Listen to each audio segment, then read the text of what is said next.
di dalam belajar dan di dalam menuntut ilmu itu adalah hendaknya kita selalu berdoa. Ya, selalu berdoa. Di dalam doa kita ini meminta 4 hal. Ya, hendaknya kita selalu berdoa, dan di dalam doa kita ini kita memohon kepada Allah untuk dikaruniakan 4 hal.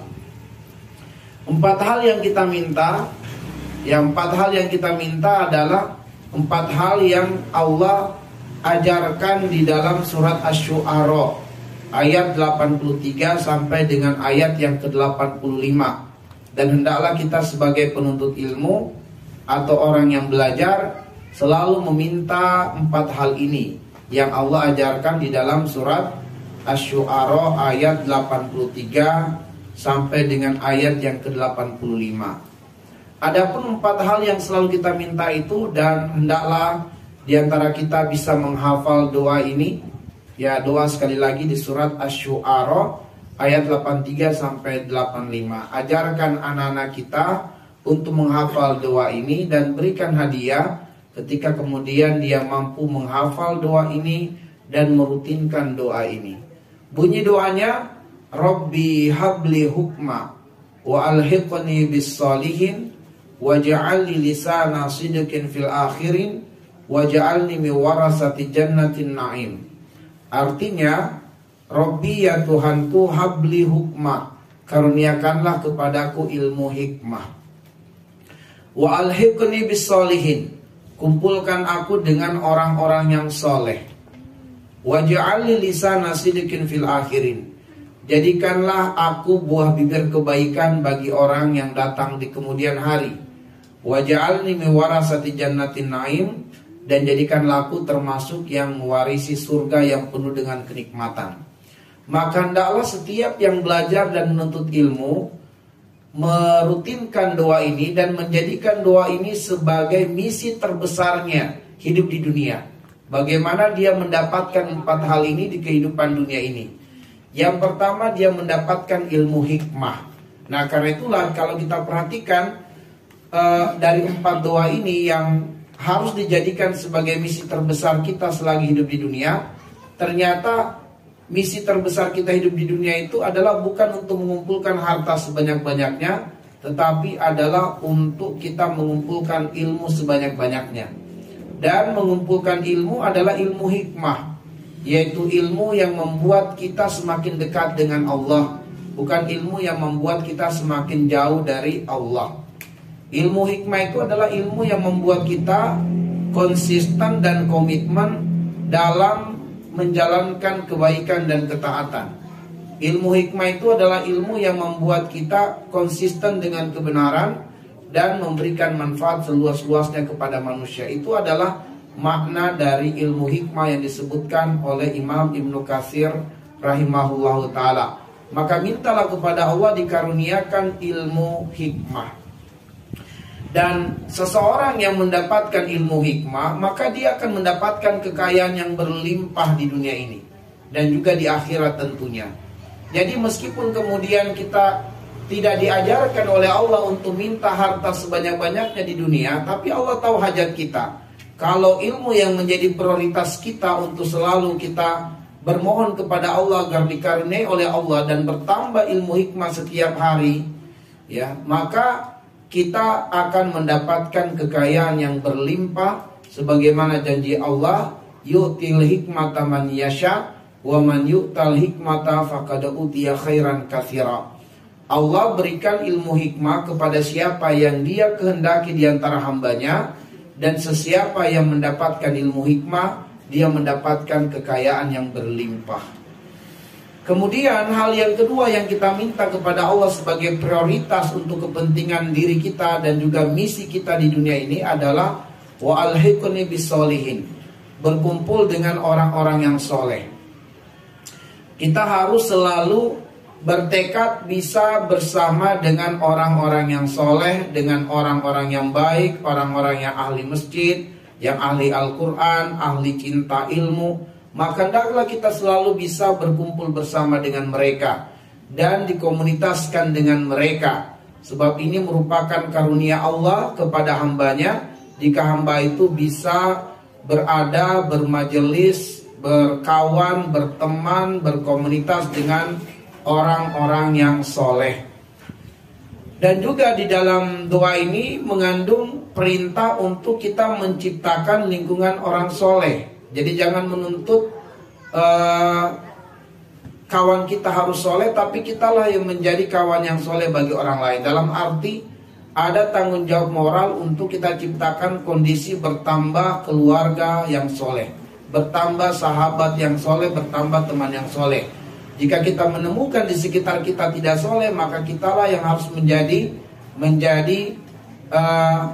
yang orang lain mendapatkan hidayah untuk menjadi soleh. Ya, kita menjadikan diri kita sebagai agen-agen orang lain mendapatkan hidayah dari Allah sehingga menjadi pribadi yang soleh. Karena ada bahayanya kalau kita berkomunitas dengan orang yang tidak soleh. Di dalam surat Al-Mudatsir, di antara penyebab manusia banyak masuk ke dalam neraka adalah wa kunna nakhudu ma'al khaidin, yaitu salah gaul, salah berkawan, salah berteman. Dia berkomunitas dengan orang-orang yang tidak soleh, dia berkawan dengan orang-orang yang tidak soleh, maka itu menjadi sebab dia pun berat menjalankan sejumlah ibadah, bahkan jiwanya condong pada perbuatan dosa dan maksiat, maka akhirnya kemudian buah pertemanan dengan orang yang tidak soleh ikut-ikutan menjadi tidak soleh. Nah, inilah pentingnya kita berkawan, berkomunitas, berkumpul dengan orang yang soleh, atau pentingnya kita menciptakan lingkungan masyarakat yang soleh, keluarga yang soleh. Nah, di antara programnya adalah kita buat program pengajian keluarga dan kita rutinkan. Ya, kita komitmen untuk merutinkan ini, sebab program ini insya Allah bisa menjadi cikal bakal anak-anak kita, generasi kita, keturunan kita menjadi generasi yang soleh, dan mereka memperkuat ukhuwah persaudaraan sehingga terbangunlah ikatan persaudaraan yang soleh. Lalu hal ketiga yang kita doa kepada Allah untuk kepentingan pribadi kita atau misi hidup kita di dunia adalah waj'alni lisana sidikin fil akhirin. Kita bertekad agar kesempatan hidup kita di dunia ini termaksimalkan untuk menjadi ladang kebaikan. Kita berikan manfaat kepada orang sebanyak-banyaknya, sehingga orang-orang tidak mengenali diri kita kecuali kebaikan. Dan kalau kita meninggal dunia, orang-orang atau keluarga tidak berbicara tentang diri kita kecuali kebaikan kita. Jika kita meninggal dunia dan orang-orang di sekitar banyak berbicara tentang kebaikan-kebaikan kita, atau keluarga berbicara tentang kebaikan-kebaikan diri kita, maka ini adalah diantara ciri alamat meninggal dengan husnul khotimah. Tapi kalau kemudian setelah meninggalnya orang-orang bercerita tentang keburukannya, kekurangannya, maka itu adalah diantara ciri su'ul khotimah. Ya, ciri meninggal dalam keadaan buruk. Nauzubillah min zalik. Nah, jadi hendaklah kemudian kita bertekad bagaimana kesempatan hidup kita di dunia ini bisa termaksimalkan, banyak kebaikan yang kita lakukan, banyak manfaat yang kita sumbangkan, sehingga orang-orang mengenali kita dengan kebaikan-kebaikan kita. Di dalam Al-Quran kita diberikan petunjuk oleh Allah di dalam surah An-Nur, ya, di ayat yang ke-48, 47-48, bagaimana kita disuruh oleh Allah mengambil pelajaran dari hujan. Hujan yang turunnya hanya sesaat, ya, tetapi kemudian efek daripada hujan itu adalah yuhyil ardo ba'da mautiha. Allah menghidupkan bumi yang tandus, yang kering, yang mati menjadi hidup kembali. Bagaimana bumi yang tandus, kering dan gersang menjadi hidup kembali dengan sebab hujan yang turun hanya beberapa saat saja. Nah, bagaimana hidup kita di dunia ini yang singkat dan sementara, tapi meninggalkan jejak positif yang baik bagi orang-orang yang hidup, sehingga mereka atau orang yang hidup tidak bercerita tentang diri kita kecuali kebaikan. Mereka tidak mendapatkan kesan kebersamaan dengan kita semasa hidup kecuali kebaikan. Maka ini adalah suatu nikmat yang harus disyukuri dan tentu perlu diminta kepada Allah supaya hidup kita ini bermanfaat. Dan Nabi mengatakan khairukum man anfa'ukum linnas. Yang terbaik dari kalian adalah yang hidupnya bermanfaat bagi orang lain. Baik, kemudian hal yang keempat yang juga selalu kita minta kepada Allah untuk kepentingan diri kita dan juga misi terbesar hidup kita di dunia adalah waja'alni min warasati jannatin na'im. Hendaklah kita menjadikan orientasi kita berbuat adalah untuk akhirat. Orientasi kita bekerja, orientasi kita membangun silaturahmi, orientasi kita menolong orang lain adalah karena mengharapkan surga dari Allah Subhanahu wa taala. Maka kalau orientasi kita untuk akhirat, maka insya Allah kita akan didekatkan dengan kehidupan akhirat. Nah, contoh orientasinya kehidupan akhirat, sampai kita minum pun itu kita jaga tidak minum pakai tangan kiri. Kenapa? Karena orientasi kita adalah pengen minum, dapat manfaat dunia tapi manfaatnya juga untuk akhirat. Kalau kita minum tangan kiri, kita hanya dapat manfaat dunia tapi lepas akhiratnya. Tapi kalau kita minum tangan kanan, baca basmalah, maka insya Allah kita tidak hanya mendapatkan maslahat dunia tapi juga maslahat akhirat. Maka coba kita perhatikan ya, kita perhatikan hal ini. Bagaimana kita mulai, kita jadikan orientasi hidup kita adalah untuk akhirat. Dan kalau hidup kita berorientasi akhirat, maka dunia pasti datang.